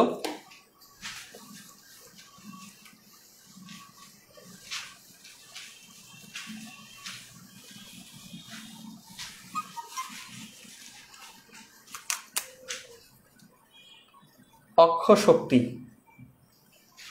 আর হলো মিত্র শক্তি। 1942 সালের 1 জানুয়ারি অক্ষ চুক্তি 1940। অক্ষ চুক্তি 1940 হবে, 39 না ভাই, একটু আগে লিখলাম না জাপান জার্মানি ইতালি, এটা 39 না 40। 1936 হলো রোম বার্লিন আর 40 হলো অক্ষ চুক্তি। 39টা কেটে 40 বানান। অক্ষ শক্তি 1940, 1 জাপান 2 জার্মানি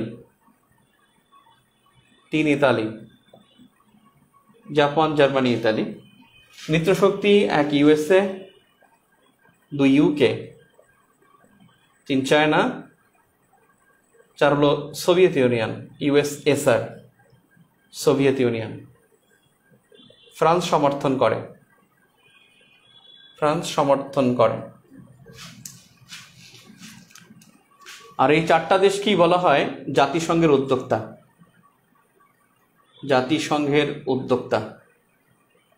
এই জন্য জাতিসংঘের উদ্যোক্তার মধ্যে ফ্রান্স নাই। ফ্রান্স জাতিসংঘের স্থায়ী সদস্য, কিন্তু ফ্রান্স কিন্তু জাতিসংঘের উদ্যোক্তা না। জাতিসংঘের উদ্যোক্তা হলো 4টা দেশ, ইউএসএ, ইউকে, চায়না এবং সোভিয়েত ইউনিয়ন।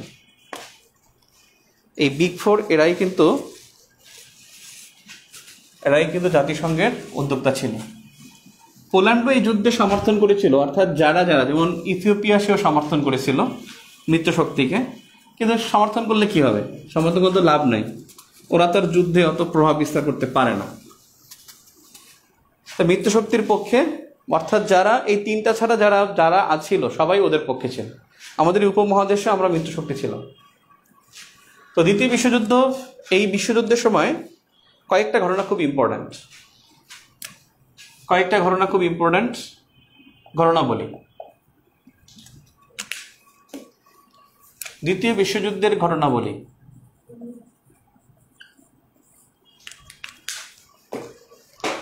1 নম্বর অপারেশন। এই সময় 3টা অপারেশন গুরুত্বপূর্ণ। দ্বিতীয় বিশ্বযুদ্ধের সময় 3টা অপারেশন গুরুত্বপূর্ণ। একটা হলো Overlord, operation Overlord.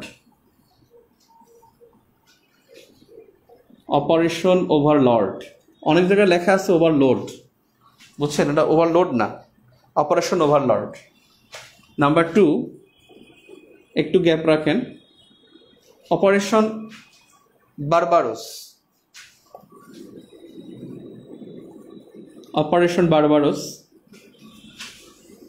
Number 3, operation Barbarossa, operation Eagle. এই 3টা অপারেশন গুরুত্বপূর্ণ। এর মধ্যে এই অপারেশন ওভারলর্ড যেটা, এই অপারেশনের আরেকটা সাংকেতিক নাম আছে, অপারেশন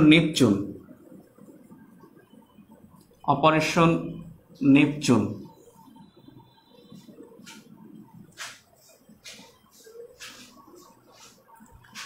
দেখেন, operation Overlord, Barbarossa, Eagle. Operation Overlord, এই অপারেশনটা চালাচ্ছে মিত্র শক্তি। মিত্র শক্তির জার্মানির বিরুদ্ধে ফ্রান্স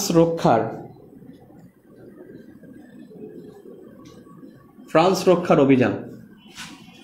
মিত্র শক্তির জার্মানির বিরুদ্ধে ফ্রান্স রক্ষার অভিযান। মিত্র শক্তির জার্মানির বিরুদ্ধে ফ্রান্স রক্ষার অভিযান।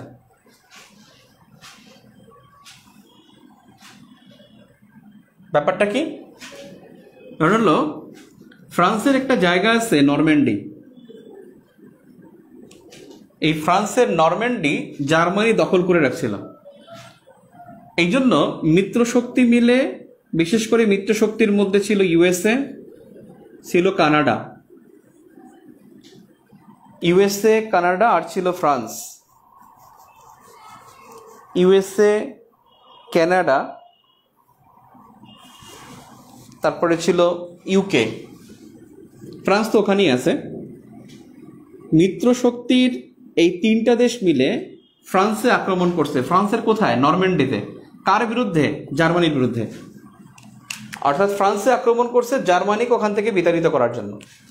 এবং এই অপারেশনের ডেট ছিল 1944 সালের 6 জুন থেকে 1945 সালের 30 অগস্ট এই সময়টা ছিল। এখন এই 6 জুন 1944 সালের 6 জুন থেকে 1944 সালের 30 আগস্ট পর্যন্ত, এই 6 জুন এই তারিখটাকে ইতিহাসে বলা হয় ডি ডে। ডি ডে মানেই ডাউন ডে। ডাউন ডে মানে হলো এই যে জার্মানিতে 1,56,000 এই সেনাবাহিনী অবতরণ করেছে, সেটাই ছিল ডাউন ডে। অর্থাৎ ডাউন ডে মানে মিত্র শক্তির 1,56,000 সেনা এই দিন 1,56,000 সেনা এই দিনে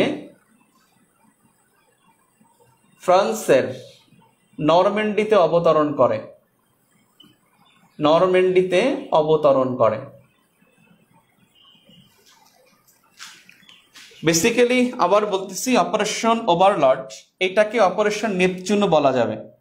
অপারেশন ওভারলর্ডটা ছিল ফ্রান্সে জার্মানির বিরুদ্ধে করেছিল মিত্র শক্তি, এবং এই জার্মানিকে এখান থেকে হটানোর জন্য ফ্রান্সে আক্রমণ করা হয়। এবং এই দিনকে 1944 সালের 6 জুন এই দিনকা ফ্রান্সে 1,56,000 মিত্র শক্তির সেনা এখানে লে ডাউন করে। এবং এই যে তারা এখানে ডাউন করেছে এতগুলো সেনা, সেজন্য এটাকে বলা হয় ইতিহাসে ডি ডে। ইতিহাসে ডি ডে কোনটা? 44 সালের 6 জুন পরীক্ষায় আসে। ডি ডে কোনটা? 1944 সালের 6 জুন। আর একটা দিন আছে যেটা হলো ভিই ডে। এরকম আর একটা ডে আছে, নিচে লিখে নেই, ভিই ডে। দ্বিতীয় বিশ্বযুদ্ধের দুইটা ডে গুরুত্বপূর্ণ, একটা ডি ডে আর একটা ভিই ডে। এটা হলো 1945 সালের 8 মে। এই 8 মে 1945টা হলো victory in Europe day. Victory in Europe day এর উদ্দেশ্য হলো, ভিক্টরি ইন ইউরোপ ডে এর উদ্দেশ্য হলো, মানে বিষয়টা হলো যে জার্মানির ফ্রান্সের নিকট আত্মসমর্পণ। জার্মানির ফ্রান্সের নিকট আত্মসমর্পণ। তাহলে আত্মসমর্পণ হলো ফ্রান্সের নিকট জার্মানির। এইটা ইতিহাসে ভিক্টরি ইন ইউরোপ ডে হিসেবে পরিচিত।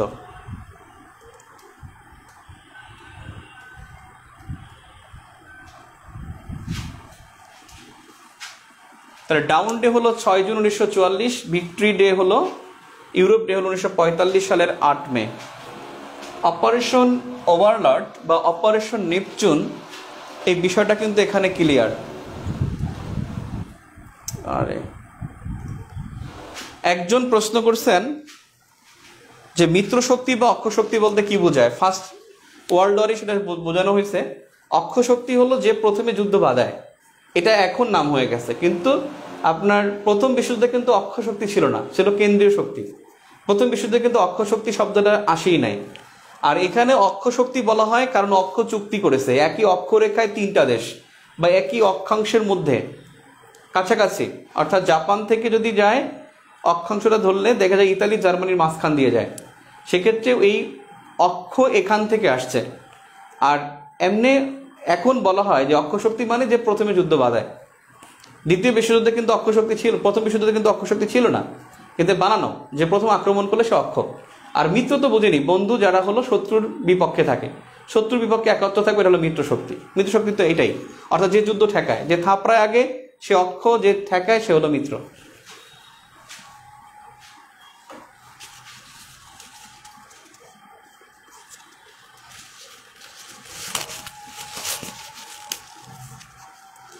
তাহলে ইতিহাসের দুইটা ডে, একটা ডি ডে আর একটা হলো ভিক্টরি ইন ইউরোপ ডে।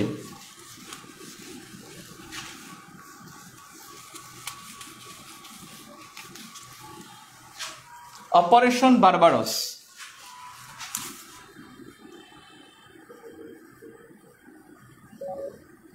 এই অপারেশন বারবারস এটা ছিল যুক্তরাজ্যে ইউকেতে,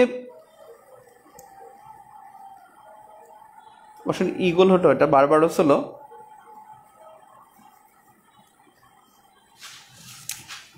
সোভিয়েত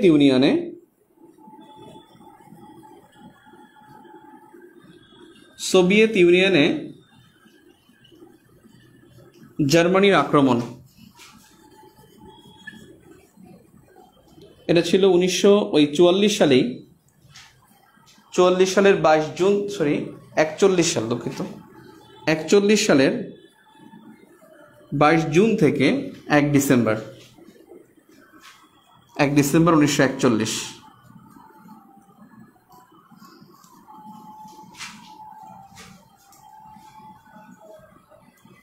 সোভিয়েত ইউনিয়নে জার্মানির আক্রমণ 1941 সালের 22 জুন থেকে 1941 সালের 1 ডিসেম্বর। এবং এই অভিযানে কাতিন গণহত্যা ফাঁস হয়। তার মানে নিচে একটা জায়গায় লিখে নেন বক্সের মধ্যে কাতিন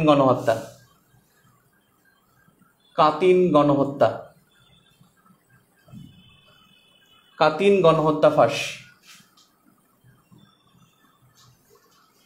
এই কাতিন গণহত্যা মানে এখানে একটা বিষয় দেখছেন একটু আগে, যে মিত্র শক্তির মধ্যে কে কে আছে? ইউএসএ আছে, ইউকে আছে, চায়না আছে, সোভিয়েত ইউনিয়ন আছে।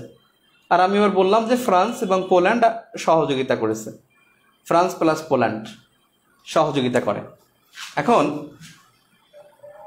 এই কাতিন গণহত্যা, এই গণহত্যার ফাঁস করে দিয়েছে জার্মানি। কেমনে? কাতিন হলো একটা বন, রাশিয়ার একটা বন। এই বনে এখানে প্রায় 8,000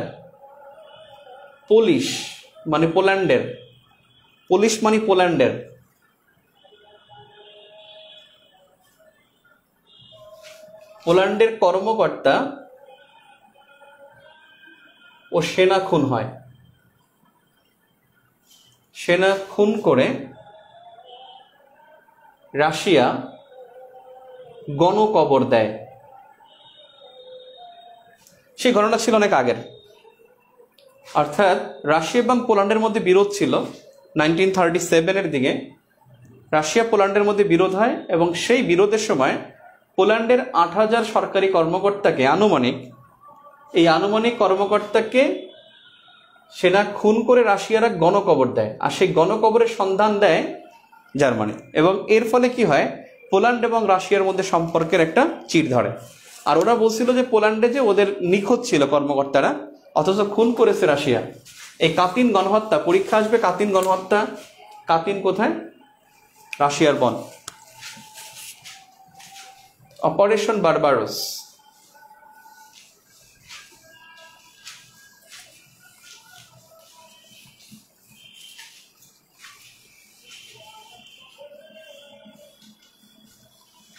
এরপর হলো অপারেশন ঈগল।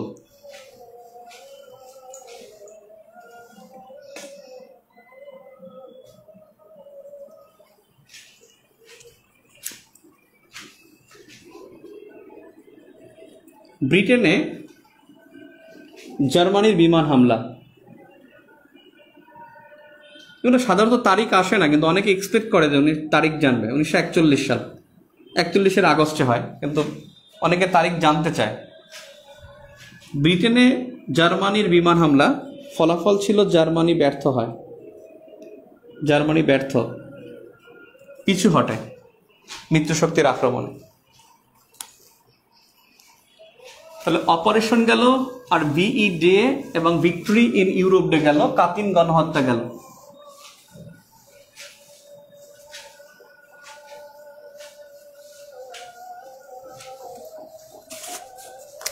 এরপরে ঘটনাবলীর মধ্যে হলোকস্ট। 1939 থেকে 1945। হলোকস্ট 1941 থেকে 1945। দ্বিতীয় বিশ্বযুদ্ধের সময় আর কি, সাল ফ্যাক্ট না, ফ্যাক্টটা হলো যে দ্বিতীয় বিশ্বযুদ্ধের সময় হলোকস্ট, এটা ছিল জার্মানির ইহুদি নিধন কর্মসূচি। 60 লাখ ইহুদি হত্যা, 60 লাখ ইহুদি হত্যা করা হয়। হলোকস্ট 1941 থেকে 45।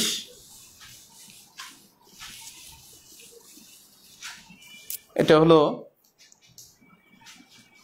জার্মানির ইহুদি নিধন কর্মসূচি। 60 লাখ ইহুদিকে হত্যা করা হয়।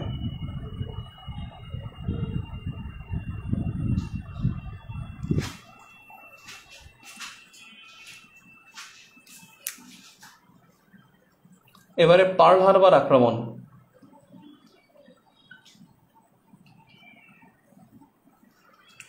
পার্ল হারবার আক্রমণ, এটা USA, এটা জাপান।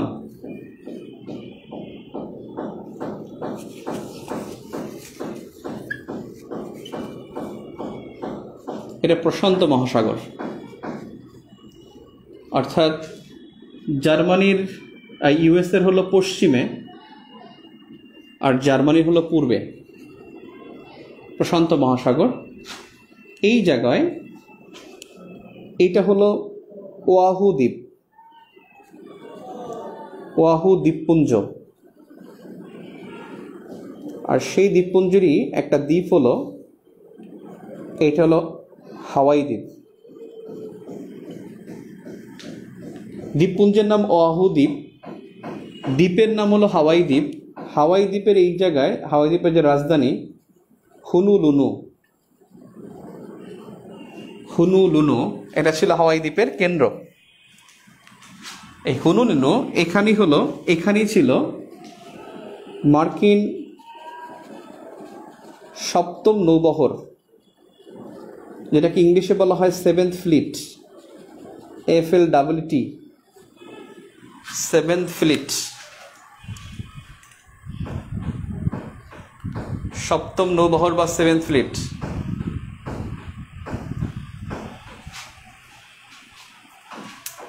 এই 7ম নৌবহরের কেন্দ্র।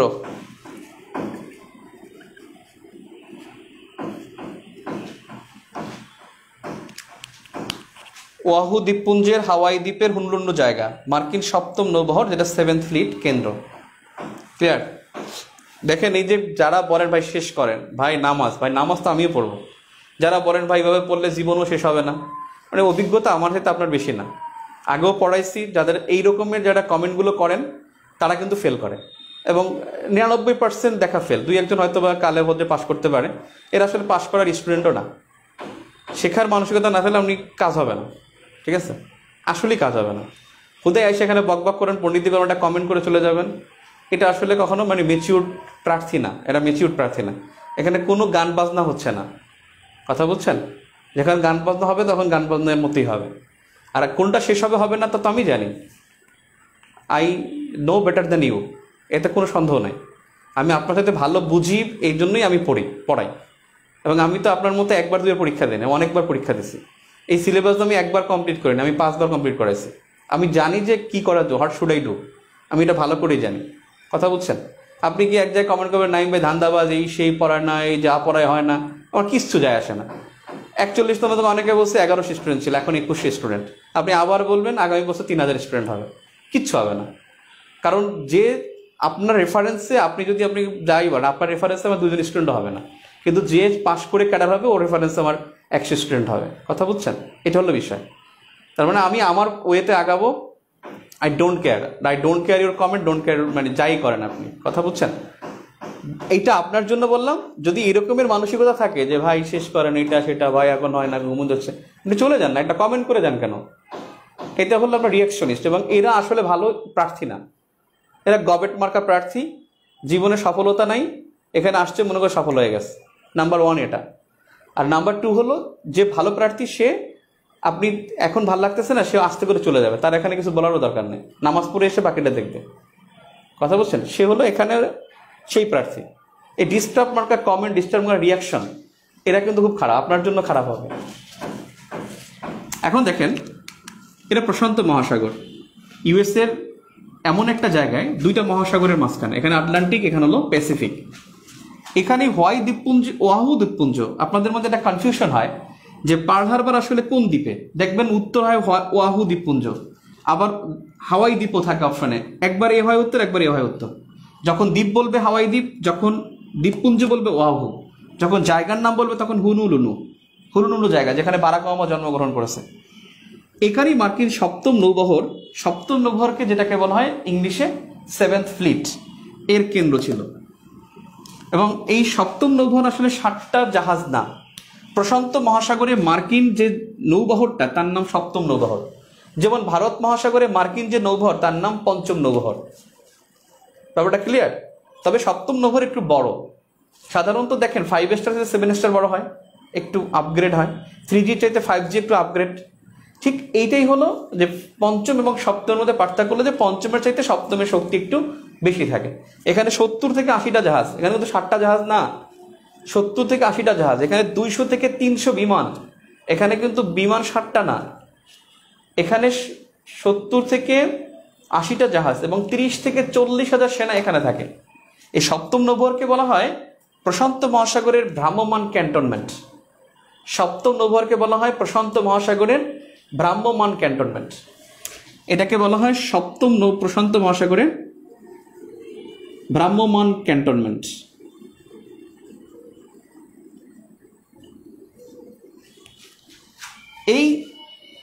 এই জায়গাটা হাওয়াই দ্বীপ, এখান থেকে 4000 কিলোমিটার দূরে। আর যুক্তরাষ্ট্র থেকে 2000 কিলোমিটার দূরে। এই জায়গায় অপারেশন টোরা, অপারেশন টোরা, 3বার টোরা, অপারেশন বাঘ, এই টোরা মানে টাইগার, জাপানিজ ভাষা যেটা টোরা।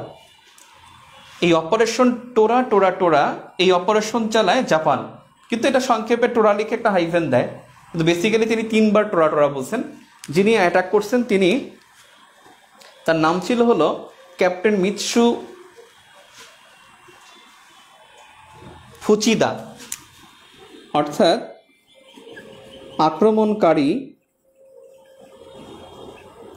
আক্রমণকারীর ক্যাপ্টেন ছিল MIT মিৎসু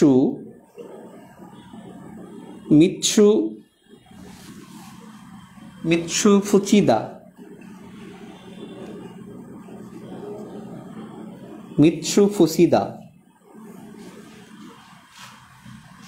তো এখানে সে আক্রমণ করে। এই আক্রমণ করার পরে এই এরিজোনা অঙ্গরাজ্যের রাডারে ধরা পড়ে যেখানে একটা আক্রমণ হচ্ছে। এরিজোনা অঙ্গরাজ্য থেকে যখন বলা হয় তখন মার্কিন নৌবহর তাদেরকে ধাওয়া দেয় এবং কিছু শিপ ছিল জাপানিজ, সেই শিপগুলোকে তারা বন্দি করে রাখে। যাই হোক, এই তারিখটা ছিল, এই আক্রমণের তারিখটা ছিল 1941 সালের 7 ডিসেম্বর। 1941 সালের 7 ডিসেম্বর। প্রশ্ন হলো কেন আক্রমণ করেছে? আপনাদেরকে বলেছি জাপানে ইউএস এর অবরোধ ছিল চীন দখলের পর থেকে জাপানে যুক্তরাষ্ট্রের অবরোধ ছিল চীন দখলের পর থেকে। আর সেই দখলের পর থেকেই জাপান চেয়েছিল যুক্তরাষ্ট্রকে একটা উচিত শিক্ষা দিবে, এবং সেই শিক্ষাটাই হলো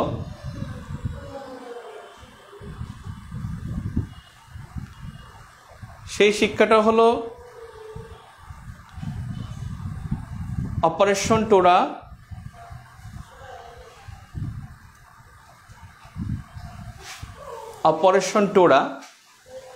আর সেই অপারেশন টোরা 1941 সালের 7 ডিসেম্বর এখানে আক্রমণ করে। আর সেই 41 সালের 7 ডিসেম্বর আক্রমণ করলে প্রতিক্রিয়ায় ইউএসএ 8 ডিসেম্বর 1941 জাপানের বিরুদ্ধে এবং 11 ডিসেম্বর 1941 জার্মানি ও ইতালির বিরুদ্ধে যুদ্ধ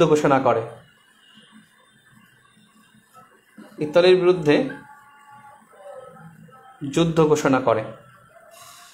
আক্রমণ ছিল 7 ডিসেম্বর। মিৎসু ফুসিদা, FUCHIDA,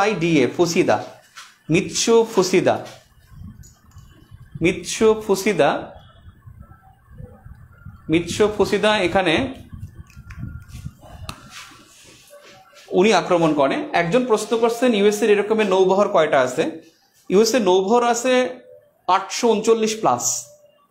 ইউএসএর নৌবহর আছে মানে নৌঘাটি আছে 839 প্লাস। আপনি বলছেন কি নৌবহরের কথা? 7th ফ্লিট, 5ম ফ্লিট, এরকমের কয়টা ফ্লিট আছে সেটা?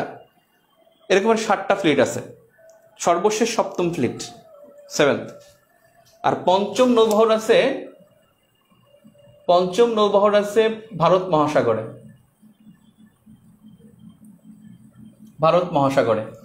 আর ষষ্ঠ নৌবহর ছিল, এখন এটার অস্তিত্ব নাই, মানে ষষ্ঠ নৌবহর ছিল, এখন মানে আটলান্টিকে আছে কিনা তার সন্দেহ আছে আর কি। ষষ্ঠ নৌবহর এটা আটলান্টিকে ছিল ষষ্ঠ নৌবহর। পঞ্চমটা আর সপ্তমটা এই দুইটাই এখন কার্যকর। আটলান্টিকে এখন এই নৌবহরটা নাই, যতটুকু জানি নৌবহর নাই এখন, আর ক্লোজ আর কি। তো এই পর্যন্ত তার নৌবহর হয়েছে 7টা। পঞ্চম নৌবহর ভারত মহাসাগরে।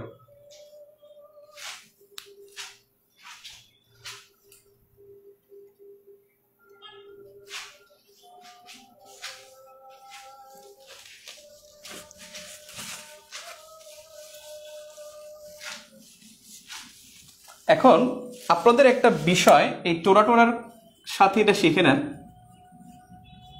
ব্যাটেল অফ টোরা বোরা এটা ছিল 2001 সালের ডিসেম্বর।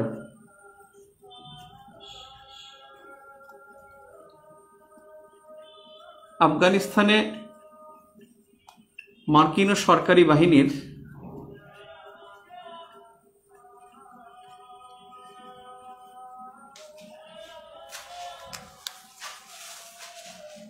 অপারেশন টোরা হলো পার্ল হারবারে, আর অপারেশন টোরা বোরা মানে ব্যাটেল অফ টোরা বোরা বা টোরা বোরা যুদ্ধ এটা আফগানিস্তানে হয়েছিল 2001 সালে।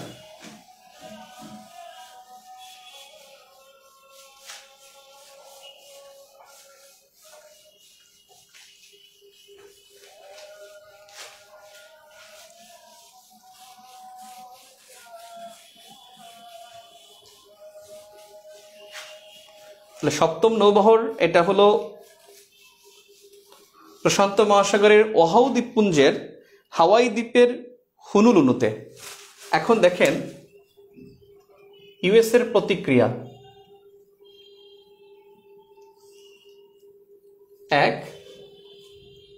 1945 সালের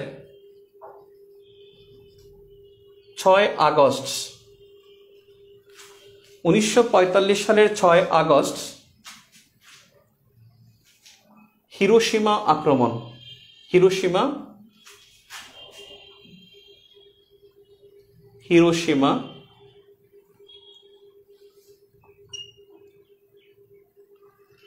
হিরোশিমায় পরমাণু বোমা। আর দ্বিতীয়টা ছিল, একটু ফাঁকা রাখেন, 1945 সালের 9 আগস্ট নাগাসাকিতে পরমাণু হামলা।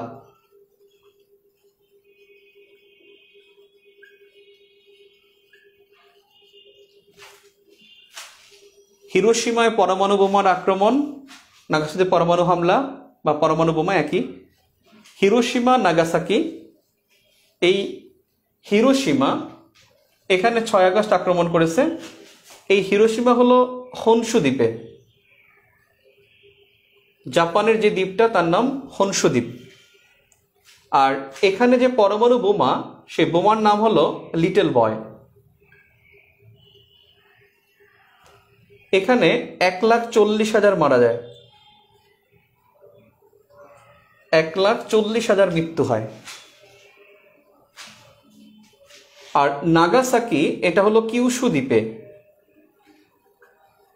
জাপানের কিউশু দ্বীপে। এখানে যে বোমাটা ফলানো হয় তার নাম হলো ফ্যাটম্যান। আর এখানে মারা যায় 40,000 প্লাস, 40,000 মৃত্যু হয়। হিরোশিমায় মারা যায় 1,40,000, আর নাগাসাকিতে মারা যায় 70,000 প্লাস, 1,40,000 দ্বিগুণ। আমি 40 লিখছি, দ্বিগুণটা ভাগ করতে হয় না। 70,000 প্লাস মারা যায় এখানে, আর এখানে মারা যায় 1,40,000। আর এখানে যে বিষয়টা ছিল যে তাপমাত্রা, অর্থাৎ বায়ুমণ্ডলের তাপমাত্রা 3,000 ডিগ্রি সেলসিয়াস তাপমাত্রা ছিল। 3,000 ডিগ্রি সেলসিয়াস, এটা বায়ুমণ্ডলে নিক্ষেপ করা ছিল। বোমাটা ফাটানোর পরে এত দ্রুত তাপমাত্রা বৃদ্ধি পেতে থাকে যে সমুদ্রের পানি ফুটতে থাকে এবং মানুষ গলে গলে ওয়ালের সাথে লেগে গেছে। এরকম আর হাত দিচ্ছে, চামড়া চলে আসছে। এবং তার ইম্প্যাক্ট কিন্তু এখনো আছে। এখনো ওই জায়গার গরুতে যদি যে ঘাস খায়, সেই গরুর যদি দুধেও দেখা যায় যে পাওয়া যায়, এই পরমাণুর মানে ক্ষতিকর রাসায়নিক এখনো পাওয়া যায়। অর্থাৎ এটার ইম্প্যাক্ট ছিল ভয়াবহ। 1,40,000 মৃত্যু হয় আর 70,000 মৃত্যু হয়। 3 নম্বরে যে প্রতিক্রিয়াটা হয়, 3 নম্বরের প্রতিক্রিয়া হলো ইউএসএ 1947 সালে, এটা এক জায়গায় 47 আছে, এক জায়গায় 52 আছে, হয়তো বা অনুমোদন অথবা হলো স্বাক্ষরের ব্যাপারে। 1947 সালে জাপানের সংবিধান লিখে দেয়।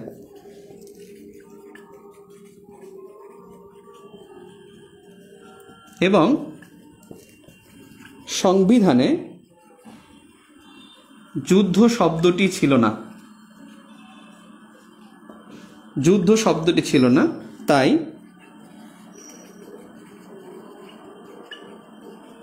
জাপানের সংবিধানকে, আমরা দ্বিতীয় বিশ্বযুদ্ধ শেষ হয়ে যাবে, আমাদের আর 5 মিনিট লাগবে, 5 মিনিটে দ্বিতীয় বিশ্বযুদ্ধ শেষ হয়ে যাবে ইনশাল্লাহ। সংবিধানে যুদ্ধ শব্দটি ছিল না, তাই জাপানের সংবিধানকে শান্তি সংবিধান বলা হতো। শান্তি সংবিধান বলা হতো। 1947 সালে জাপানের সংবিধান লিখে দেয়।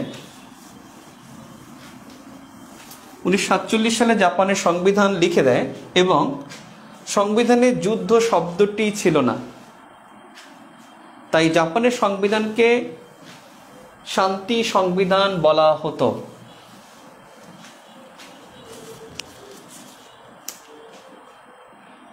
2016 থেকে, এখানে একটু এই পাশে আসেন, 2016 থেকে সংবিধানে যুদ্ধ শব্দটি অন্তর্ভুক্ত হয়, তাই এখন শান্তি সংবিধান বলা হয় না। শান্তি সংবিধান বলা হয় না।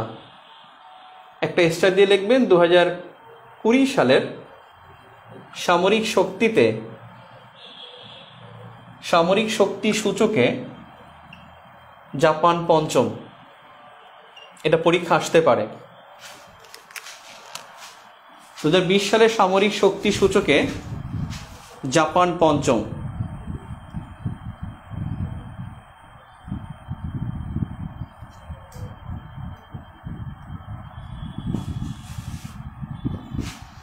আজকের এক্সাম তো কালকেই বলে দিছি না ক্লাসে, আজকের এক্সাম হলো মধ্যযুগ।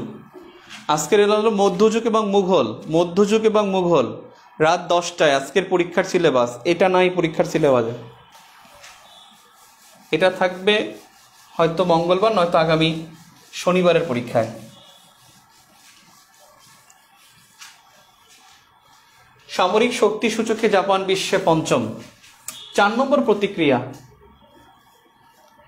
এই যে দেখলাম না এখানে জাপান, আর এখানে দেখলাম না ইউএসএ, ঠিক এই জায়গায় একটা দ্বীপ আছে উইকুসুকু। উইকুসুকু দ্বীপে 1943 সালে ইউএসএ 7ম নৌবহরের কেন্দ্র করে। অর্থাৎ কেন্দ্র স্থাপন করে।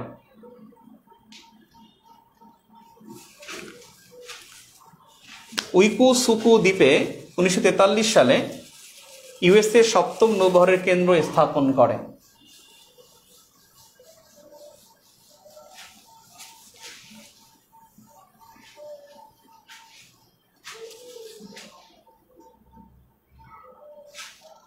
ক্লিয়ার?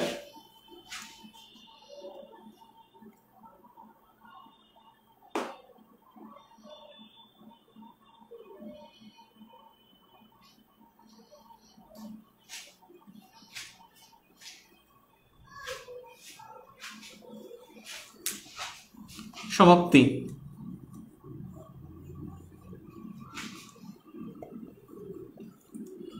ইতালির আত্মসমর্পণ।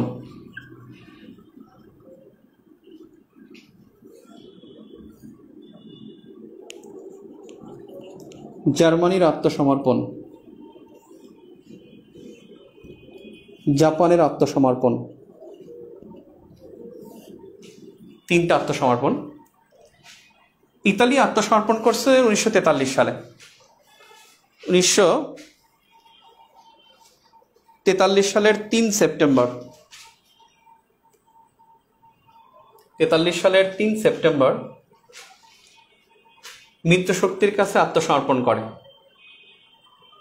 শক্তির কাছে আত্মসমর্পণ। 43 সালের 3 সেপ্টেম্বর এটা লিখলে হবে। মিত্রশক্তির কাছে তো করছে 3 সেপ্টেম্বর। এর আগে 25 জুলাই ইতালির যে প্রধানমন্ত্রী ছিল মিসোলিনি, তিনি পদত্যাগ করছেন। এরপর 2 বছর পর তিনি মারাই গেছেন। আর জার্মানি তো 30 এপ্রিল হিটলার মারা যায়। 30 এপ্রিল 1945-এ মারা যায়।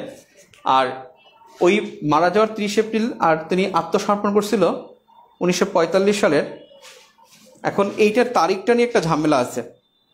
তারিখটা হলো যে 7 মে আত্মসমর্পণটা শুরু হয়, আর 8 মে হলো আত্মসমর্পণ শেষ হয়। এখন এরকমের একটা জায়গায় লেখা, আর একটা লেখা হলো 8 সেপ্টেম্বর করছেন, 8 মে করছেন, আর একটা আছে 7 মে। তাহলে 1945 সালের যেহেতু ভিক্টোরিয়ান ইউরোপ ডে 8 মে, 1945 সালের 8 মে আত্মসমর্পণ করে ফ্রান্সের নিকট। ও মিত্রশক্তির নিকট করে নাই, ফ্রান্সের নিকট আত্মসমর্পণ করছে। জার্মানি ফ্রান্সের নিকট আত্মসমর্পণ করে 1945 সালের 8 মে।